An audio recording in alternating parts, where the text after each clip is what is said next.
भारतात बहुतांश लोक बावट आहेत. हो, आपण सुशिक्षित झालो पण वैज्ञानिकदृष्ट्या बावटच राहिलो. आपण डिग्री घेतली पण प्रश्न विचारायला शिकलोच नाही.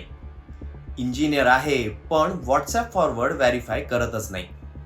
डॉक्टरकडे जातो पण ग्रहदोषही बघतो. सायन्स शिकतो पण चमत्कारावर लगेच विश्वास ठेवतो. पण स्वतःवर अजिबात विश्वास नाही. आणि म्हणूनच बुवा, बाबा, नेते अंधश्रद्धा पसरवतात, लुबाडतात.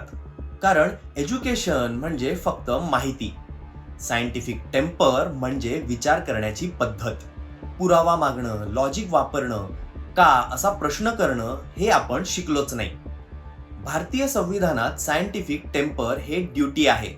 आर्टिकल 51A(H) सायंटिफिक टेम्पर, ह्युमनिझम आणि इन्क्वायरी डेव्हलप करणं हे प्रत्येक नागरिकाचं कर्तव्य आहे. पण आपल्या सोसायटीमध्ये प्रश्न विचारणाऱ्याला ॲरोगंट म्हणतात आणि ब्लाइंड बिलीफ म्हणजेच अंधपणे विश्वास ठेवणाऱ्याला संस्कारी म्हणतात.